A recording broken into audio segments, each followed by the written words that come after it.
Hi everyone, my name's Flowey Powie. This is my first recording. I'm actually going to be recording me talking about or reading a fanfiction that I have written myself. You can find it on Archive of Our Own .org. I don't own Undertale or anything like that. That's what this is about, Undertale. Basically, the story it's a shift of point of view in a way. It's a genocidal timeline that starts out in a pacifist timeline. Um, Basically, Sans falls in love with Frisk and goes out on a date. Um,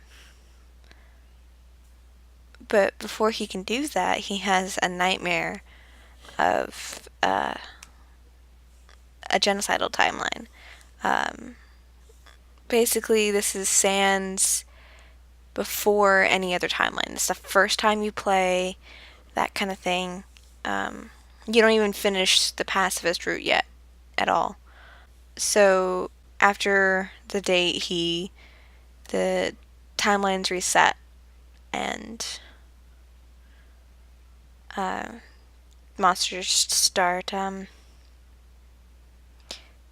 dying.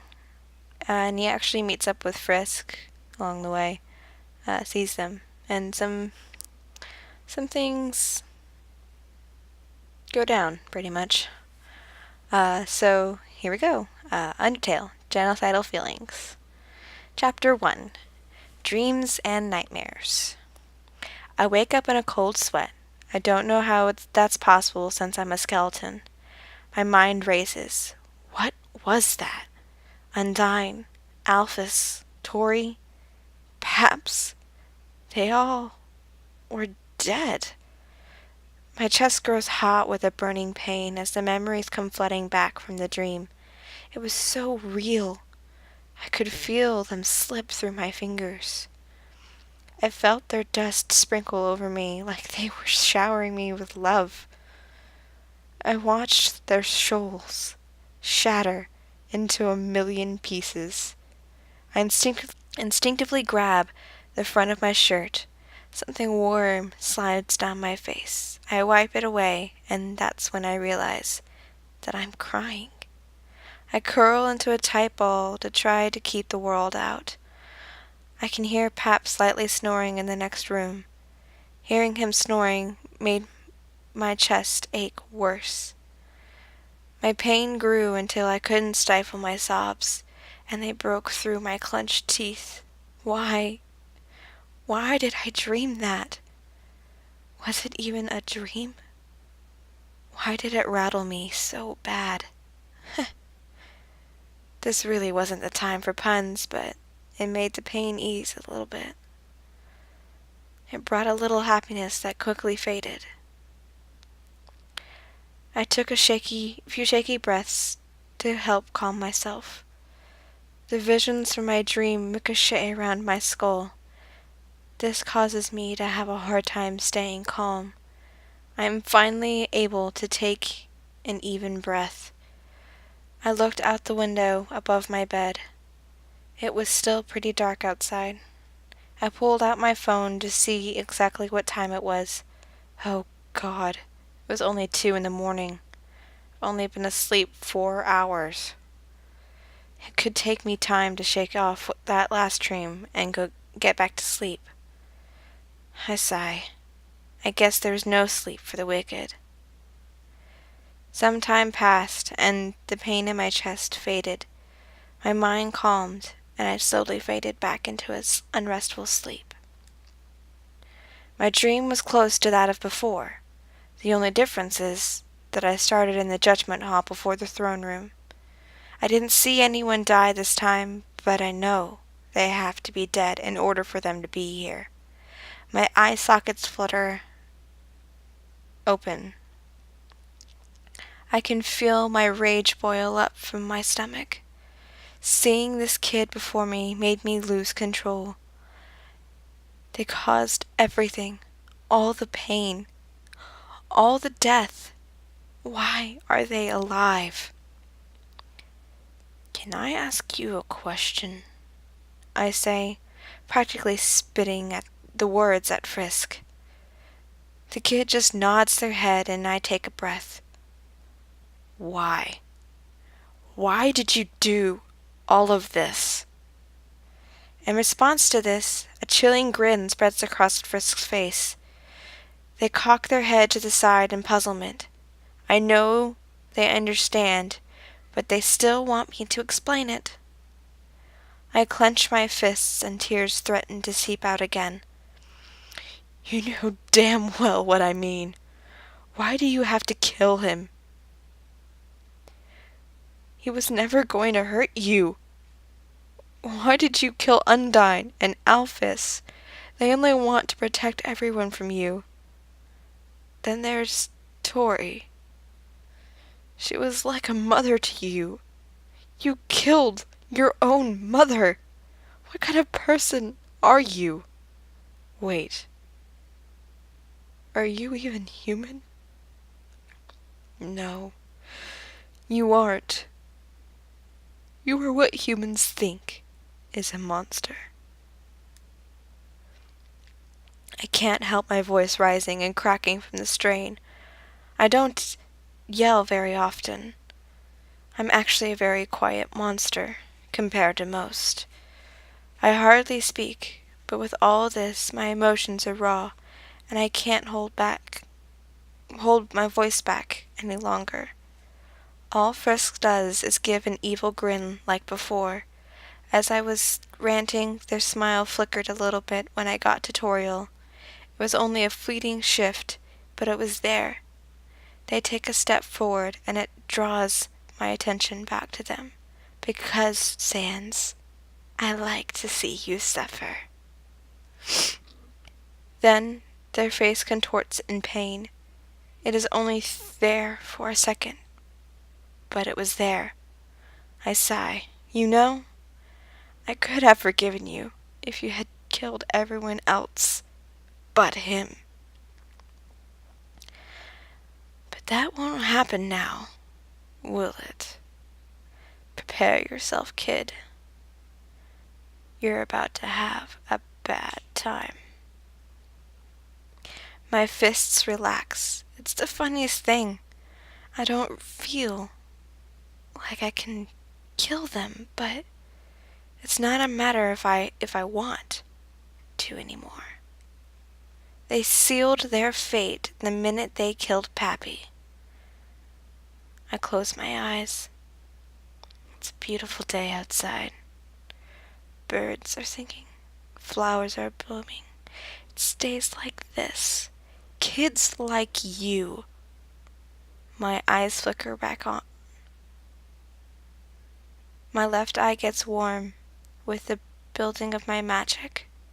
I can feel the tingle of my magic crinkling through the air like electricity. I summon my Gaster Blasters. Should be burning in hell. The fight is long. No matter how many times I hit them, they just load their save file over and over. I kill this kid. I wish they would just stop. I don't know how much longer I can last. Finally, they give me a moment's rest. We are both breathing heavy. I haven't done this much exercise like ever. I just want this to end. I look at the kid. Hey, kid. Haven't you had enough of dying? No response. Well, I've had enough of killing you. Just lay down your knife and we can just forget about all this. Let's go to Grilby's and talk this out. Come on, kid. What do you say? My left eye grows cold once again, and so does my heart when I see their face. Tears are streaming down from their eyes. They have such a pained look on their face. I guess they are still just a kid after all. Frisk drops their knife. The sudden clatter makes my bones rattle. Frisk slowly takes a couple cautious steps forward. This is all they can manage before their legs give out. I run and catch their injured body. Frisk stares up into my eyes and stutters. Sans, I... Frisk chokes on their tears. They wrap their arms around me, and their sobbing shakes their body violently. They look like they want to disappear. They probably wish they could go back and change everything. In a way, they can. Frisk looks up at me again, and I pull them into a tight hug. They flinch at first, but relax a little when they realize that I don't want to hurt them. I whisper in their ear, "Come on, kid. What is it? You can tell me." I try to say it as gently as possible, but it still comes out sounding harsh as it bounces off the pillars in the judgment hall. Frisk flinches again when I let go of the embrace. Frisk pushes away from me, making them stumble and fall. They fall hard with a loud smack. I open my arms again to show that I still offer a hug, but they hesitate. In another timeline, they would have gratefully run into my arms. But this isn't like all other timelines. Here, they are scared of what I'm capable of. They are scared of me.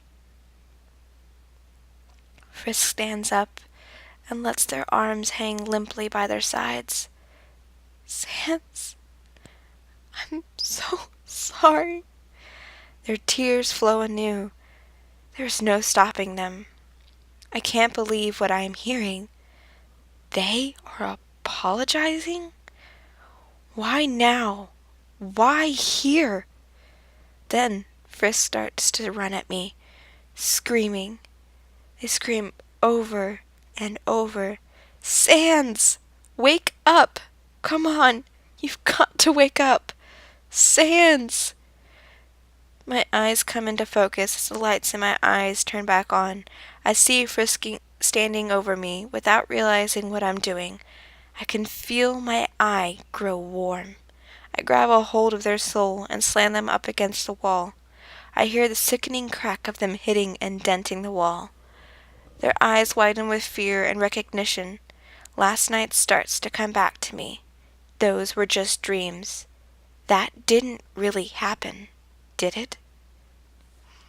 I grow cold and begin to hate myself. My legs give out and I fall to the floor with a loud, hollow crack. My eyes flicker out. Frisk is by my side in seconds. I can hear them calling my name, but it's through a tunnel. They sound far away, without knowing. Tears stream again from the pain of hitting the floor and hurting someone I love.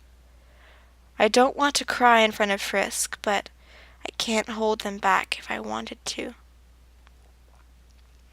Frisk pulls me into a sitting position in a hug. They grip me so tight, I almost think they are trying to dust me. They softly say, "It's okay, Sans. There's no shame in crying." God knows how much I've cried. I look up. Tears are streaming down their face. I did this to them. I made them cry. I gently wipe away their tears. "Kid, I'm so sorry. I didn't mean any of it. I was just..." I stop. Scared. I was scared of Frisk. Why? I know them. They wouldn't hurt anyone. What is wrong with me? I've hurt someone I love. Again. I hurt Papyrus before when he tried to pull me out of those kinds of dreams. He said I was screaming. He was so worried that he broke down my door. These nightmares need to stop. But what started them? Why did they start now? These nightmares started about a month ago. They have progressively gotten worse as time passed. Slowly it becomes more real. I could feel warmth or cold. I could taste and hear. Then I could walk around without feeling like I was guided by something. It felt like someone had a hold on my soul and was tugging me to and fro. Last night's nightmare was the worst yet. It's the first time that I actually had a conversation with Frisk that didn't end in them dying. It really hit home when they apologized. I pull Frisk into an embrace. It seems like Frisk needs to cry too. They must be under some intense pressure. They had to fight their way to this part of the underground by themselves. They have been staying with us for a couple weeks now. Now that I think about it, these nightmares don't show up unless Frisk shows up. There must be some connection. They all deal with Frisk every time. I'm pulled back to reality when Frisk pulls out of the embrace. They take my face and stares into my dark sockets. They give me a teary grin and I feel a warmth in my chest. Somehow that makes me feel better. Thanks, kid, I say weakly. I still feel guilty for hurting them. That smile they gave me didn't help with that. It made my guilt, rise into my throat with the bile from my stomach. I hate myself. I need to get a handle on these nightmares. I don't want to hurt someone ever again. Do you want to tell me what freaked you out so bad? Frisk asks with a concerned look, replacing their loving smile. I hesitate. Should I tell them? How I watched them kill Papyrus? How I watched them kill everyone? No. I won't like that. It will only upset them more. I wipe the tears from my face. Come on, kid. You know me. If I tell you, then I lose my mysterious nature. I give Frisk my best try at a smile. I don't want them to worry. Frisk's face scrunches up into a pout. I know immediately that they don't believe me. Sans, you know it's not good to keep things pent up inside. I hope you know that you can tell me, and I won't tell another soul, right? Frisk asks. I sigh. I guess I have no choice. Frisk won't leave this alone. I just have to make them promise they won't ever tell Papyrus. If he finds out, I'll never hear the end of it. I decide to change the scenery first. Okay, you win. But first, let's get some breakfast at Grilby's. Just promise me you won't tell Papyrus. I don't want him to worry, I say calmly. Frisk looks confused. I won't, but you should tell him soon. If you don't, it will only make him worry more. I promise not to tell him.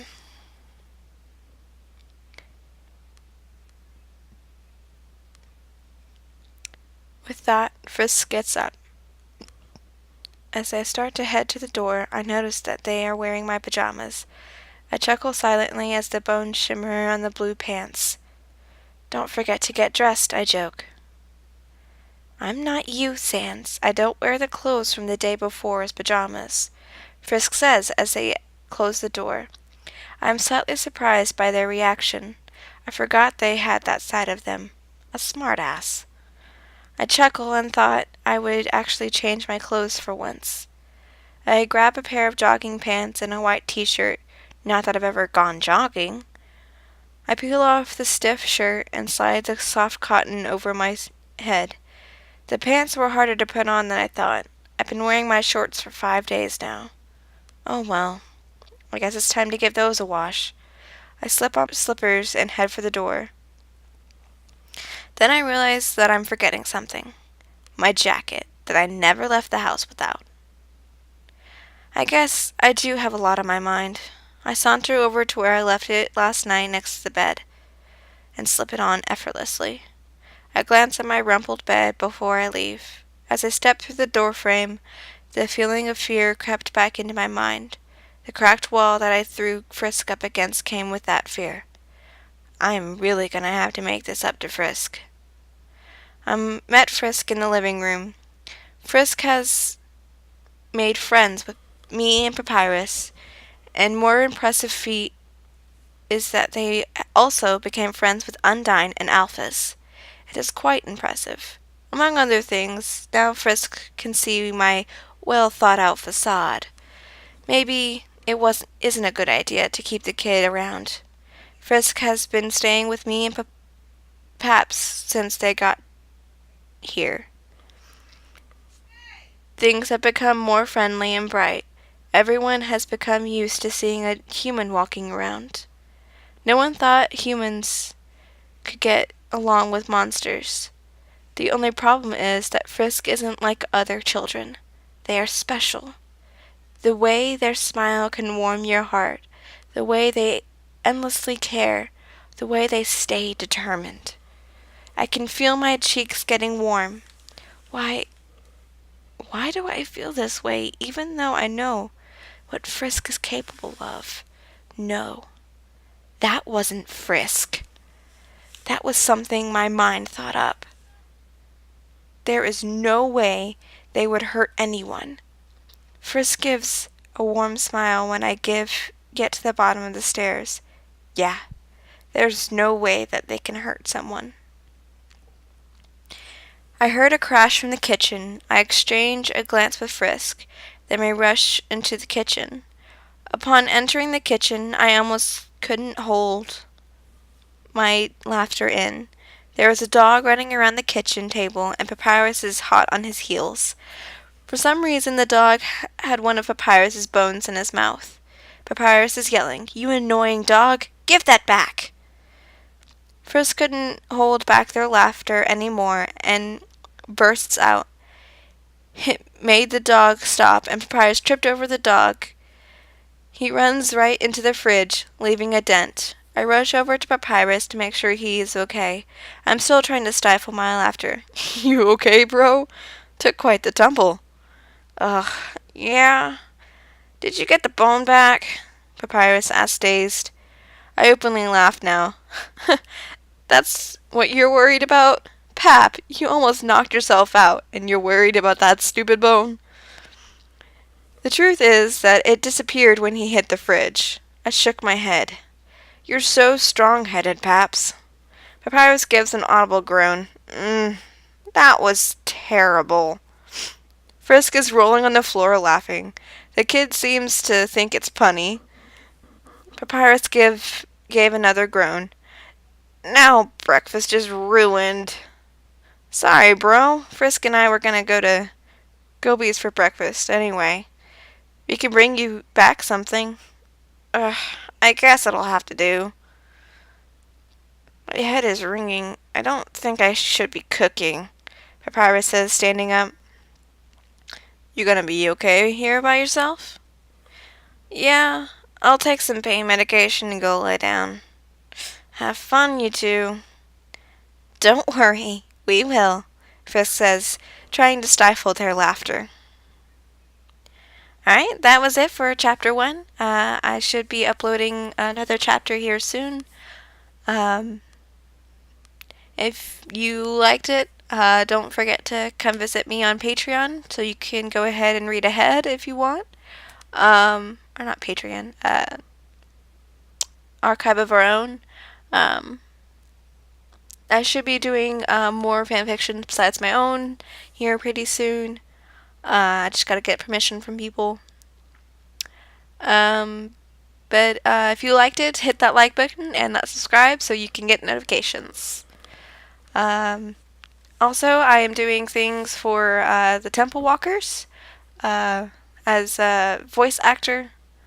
So if you liked my voice, some of my voices in this for Frisk, maybe, or Sans, we're planning on doing an Undertale here pretty soon. Just gotta get some things planned out.